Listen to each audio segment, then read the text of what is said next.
커피에 대한 궁금증들 많이 보내달라고 제가 말씀을 드렸었어요. 창업하려고 하는데 바리스타 자격증 꼭 따야 되나요? 쓰레기 자격증이라고 하던데 VST 바스켓이 있고 IMS 바스켓이 있어요. 내가 만약에 카페를 차린다면 안녕하세요. 안구정화커피 김정화입니다. 오늘은 미리 공지해드린 대로 커피에 대한 궁금증들 많이 보내달라고 제가 말씀을 드렸었어요. 질문을 이렇게 미리 싹 봤는데 역시 우리 안구정화커피 구독자 여러분, 커피의 수준이 굉장히 높으십니다. 제가 질문을 보면서 깜짝깜짝 놀랐어요. 아니 이것까지? 이렇게 되게 굉장히 수준이 굉장히 높으신데? 제가 미리 알고는 있었지만 또 이 정도 수준일지는 제가 몰랐습니다. 그래서 오늘은 이 질문을 쫙 이렇게 보면서 같이 이야기 나눠보는 시간을 좀 가져보려고 합니다. 자, 첫 번째 질문이에요. 정화님, 커피 주량과 주종이 궁금해요. 술인가요? 하루 커피 몇 잔까지 드시나요? 하고 이제 질문 주셨어요.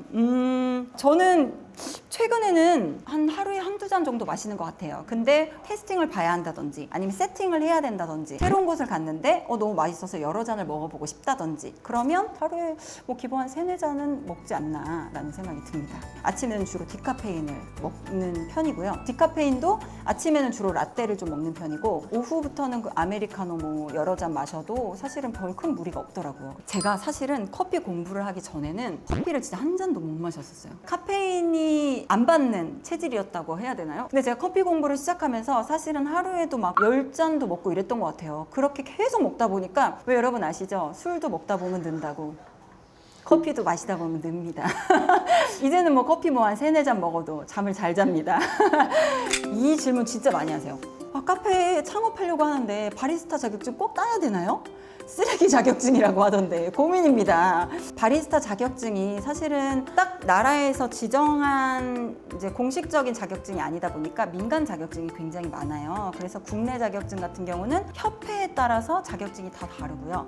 교육 커리큘럼도 다 다르기 때문에 저는 이왕 자격증을 따야겠다 싶으면 SCA나 EUCA 국제 자격증을 따는 걸 좀 추천드려요. 조금 더 공신력이 있다고 해야 할까요? 그리고 이제 커리큘럼 자체도 조금 다르고요. 조금 더 어렵다고 생각하셔야 돼요. 어렵다 보니까 이제 자격증을 따기가 수월하진 않을 수 있다라는 게 있는데 지금은 EUCA랑 SCA가 하나가 돼서 지금 그냥 SCA 하나로 통합이 됐거든요. 그래서 그냥 SCA 자격증을 따는 걸 일단은 추천을 드리고요. 카페를 창업하는 데 있어서 저는 개인적으로는 자격증이 중요하진 않다고 생각해요. 자격증이 있다고 해서 커피를 잘 알고 없다고 해서 잘 모른다고 저는 생각하지 않거든요. 대신 내가 얼마만큼 커피에 관심이 있고 얼마만큼 추출을 많이 해봤고 얼마만큼 다양한 커피를 접해봤고 이게 더 경험치가 저는 더 중요하다고 생각하기 때문에 그래서 제가 카페를 운영하면서 직원들을 고용할 때 보면 자격증이 아무리 많아도 모르고 있는 부분들이 또 있고요. 자격증이 전혀 없어도 내가 너무 좋아해서 오히려 이야기해주는 거에 잘 따라오는 경우들도 있어요. 그래서 창업을 하는 데 있어서 자격증은 중요하지 않지만 일단 따서 이걸 일단 걸어두면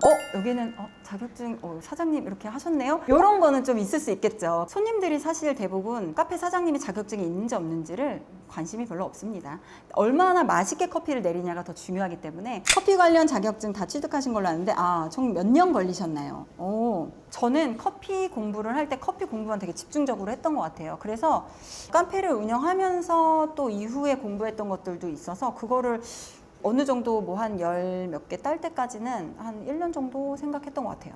저 같은 경우는 사실 카페를 처음에 하려고 자격증을 땄던 건 아니었고요. 아프리카 케냐 바링고라는 지역에서 커피를 저희가 생두를 들여와서 이걸 판매를 해야 되는 중간 입장에 있다 보니까 내가 이걸 셀링을 하려면 내가 커피를 알지 않고 내가 어떻게 커피를 판매를 하겠어요. 그리고 연기자, 어쨌든 연예인 김정화라는 사람이 커피를 한다고 했을 때 그냥 이름만 김정화라고 해놓고 모르는 거 아니야? 라고 생각하시는 분들이 생각보다 많지 않을까라는 이제 걱정이 좀 있었어요. 그래서 일단은 내가 공부를 먼저 해놓자. 처음에 저는 바리스타 자격증, SCA 자격증을 먼저 땄고요. SCA 같은 경우는 초급, 중급, 프로페셔널 이렇게 3가지로 나눠져 있어요. 그래서 제가 다루는 게 어찌됐든 생두다 보니까 센서리라든지 브루잉이라든지 좀 로스팅이라든지 좀 다양하게 해보자 해서 로스팅이랑 브루잉이랑 센서리랑 다 땄고요. 나중에 이제 바리스타 프로, 브루잉 프로까지 따게 되면서 이제 자격증이 좀 많아졌습니다. 그래서 국제 자격증만 지금 17개를 따게 됐고, ASCA라고 해서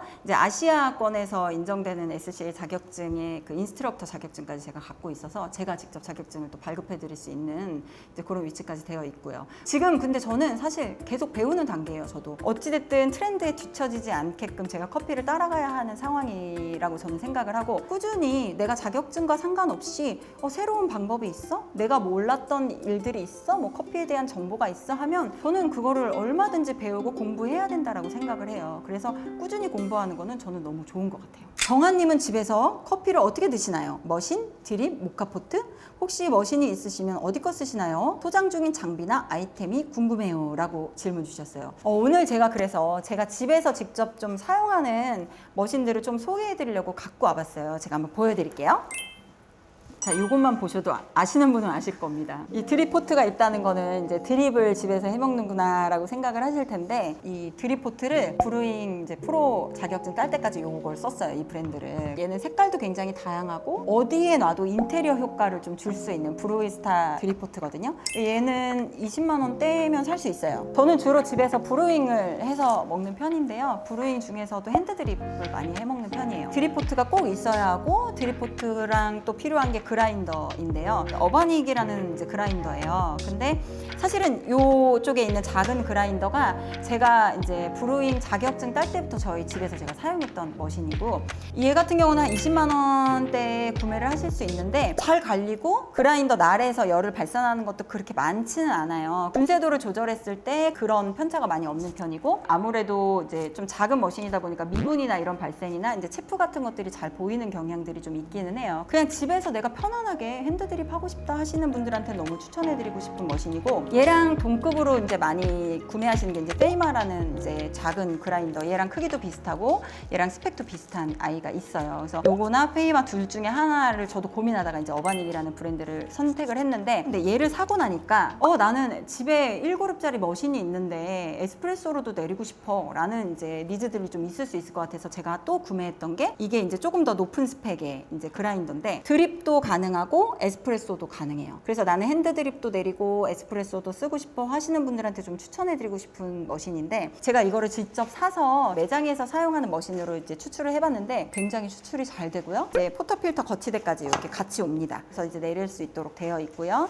얘는 드립만 사용 가능하기 때문에 이제 이렇게 스테인 원두통이 이제 같이 해서 이제 옵니다. 1인 샵, 1인 카페에서 내가 에스프레소도 하고 드립을 하고 이렇게 하는 분들한테도 추천해 드릴 만한 이제 그라인더인 것 같아요. 도대체 브루잉 드립 커피를 맛있게 내려면 어떻게 내려야 됩니까? 이런 질문들을 굉장히 많이 하시는데, 일단은 드립 같은 경우는 물의 온도가 굉장히 중요하고요. 분쇄도가 중요하고 저울이 꼭 필요합니다. 내가 물을 얼마만큼 부었는지, 몇 도의 물을 부었는지, 그리고 내가 몇 차수에 나눠서 부었는지, 이게 다 어느 정도 데이터화가 돼 있기 때문에 그런 장비들이 좀 있는 게 내가 조금 더 퀄리티 있는 커피를 내리기 위해서는 굉장히 중요하고요. 다크한 원두를 내릴 때는 물 온도를 좀 조절한다든지, 아니면 원두의 양을 조절한다든지, 이런 변수들을 줄 수 있기 때문에 사실은 핸드드립은 굉장히 재미가 있어요. 이 포트의 입구가 이렇게 얇게 돼 있는 거를 사용을 하셔야 브루잉에 굉장히 적합하다고 말씀을 드리고 싶어요. 원래 이렇게 하나의 뾰족하게만 돼 있는 그런 포트를 쓰시다 보면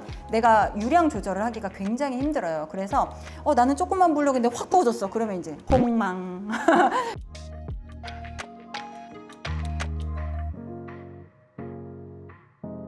제가 진하고 고소한 라떼를 좋아하는데 집에서는 카페에서 먹던 맛이 안 나네요. 진하고 고소한 라떼 만드는 다른 방법이 있을까요? 하고 질문해 주셨어요. 제가 역으로 질문 드리고 싶네요. 어떻게 내리셨는지. 왜냐면 이게 내리는 방법에 따라서 굉장히 다르기 때문에, 집에서 핸드드립으로 내리셔서 라떼를 드셨으면 절대 카페에서 먹던 맛이 날 수가 없습니다. 에스프레소 머신이었다면 밀도가 낮았다는 얘기로 느껴지거든요. 에스프레소가. 그렇다면 추출이 잘못됐을 경우가 좀 많아요. 하나의 팁을 드리면, 나는 집에서 핸드드립으로 내리는데 라떼를 먹고 싶어요. 그럴 때는 일단은 원두의 양을 굉장히 많이 넣습니다. 원래는 저는 한 잔에 20g 정도를 담아서 드립을 하는데, 원두의 양을 한 2배 이상 늘려요. 45g 정도까지도 넣어서 커피하고 물이 머금고 있는 시간을 좀 늘리기 위해서 원래 핸드드립보다 좀 더 얇게 그라인딩을 합니다. 그라인딩을 아주 얇게 해서 이제 좀 천천히 내려올 수 있게 하고요. 그리고 물을 붓는 물의 양도 원래 부었던 물보다 아주 소량으로 붓습니다. 그러면 원두의 양을 좀 늘리시고 추출하는 물의 양을 좀 줄이시면 어느 정도 그 맛이 나올 수 있다라는 팁 알려드릴게요. 바스켓이 51, 54, 58 이렇게 있는데 각 바스켓 크기마다 장단점이 있나요? 상업용 및 가장 많이 애용하는 58mm 무조건 좋은지 너무너무 궁금합니다. 바스켓에 대해 아신다는 거는 일단은 뭐 머신이 있으신 분일 수도 있다라는 생각이 일단 들고요. 이게 뭐가 더 좋은지는 사실은 딱 정해져 있다고 저는 생각하진 않아요.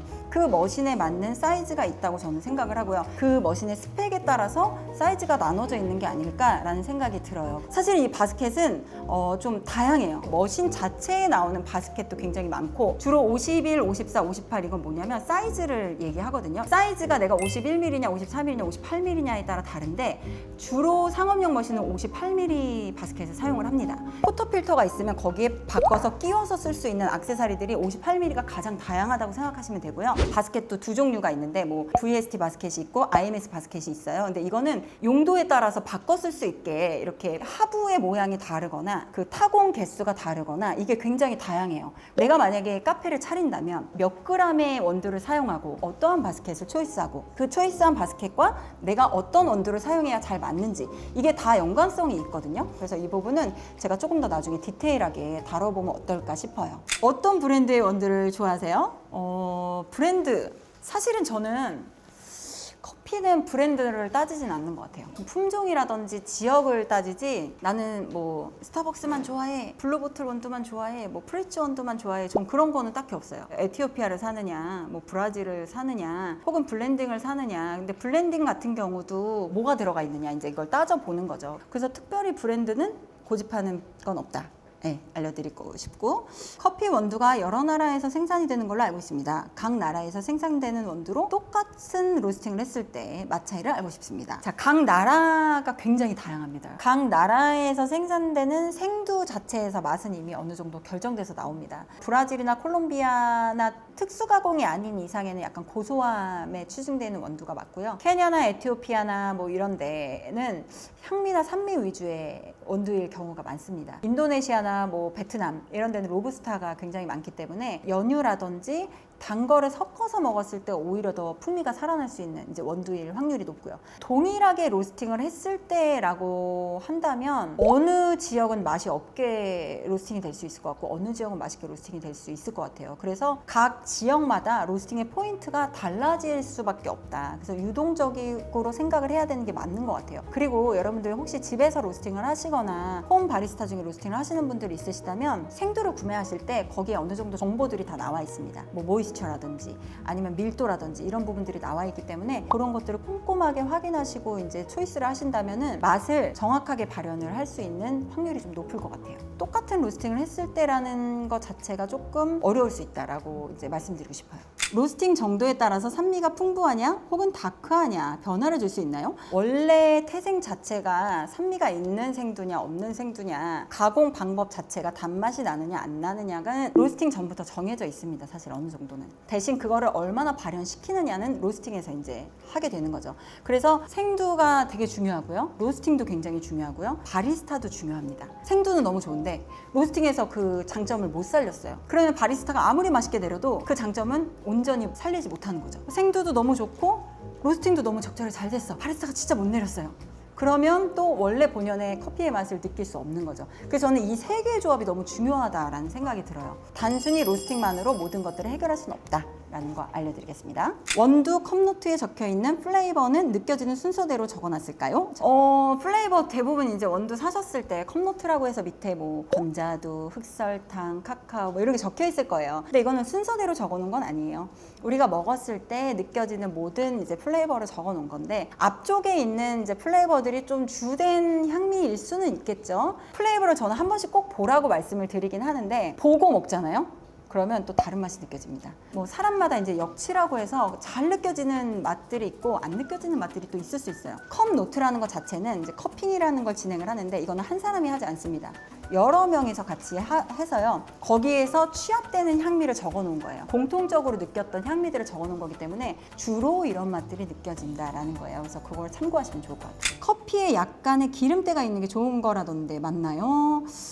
이거는 좀 원두가 너무 기름기가 너무 많다 그러면 저는 조금 맛이 없을 것 같다라는 이미지가 좀 있어요. 왜냐면 로스팅이 좀 오래됐겠구나. 원래 커피 자체가 생두 자체가 기름을 다 머금고 있습니다. 대신 생두는 되게 매트한 상태가 되는데 얘에 열을 가하잖아요. 로스팅을 하게 되면 점점점 수분은 날아가게 되고 다공화가 되면서 그 안에 있는 기름 성분, 오일 성분이 노출이 되게 됩니다. 이 기름기 자체도 라이트 로스팅이냐 다크 로스팅이냐에 따라서 발연도가 좀 달라져요. 아마 라이트한 원두를 이렇게 꺼내서 보셨을 때는 기름기가 거의 없는 걸 보실 수 있을 거예요. 대신 다크한 원두를 꺼내서 봤을 때는 눈에도 보일 정도로 기름기가 있는 걸 보실 수 있을 거예요. 근데 시간이 지나면 지날수록 원두가 가지고 있는 가스는 다 빠지게 되면서 가스가 빠지면서 오일 성분이 같이 나오거든요. 원두를 딱 봤는데 너무 기름기가 잘잘잘잘잘 막 흘러요. 그러면 로스팅이 오래됐구나 라고 보실 수 있어요. 그러면 로스팅이 오래됐다는 거는 향미라든지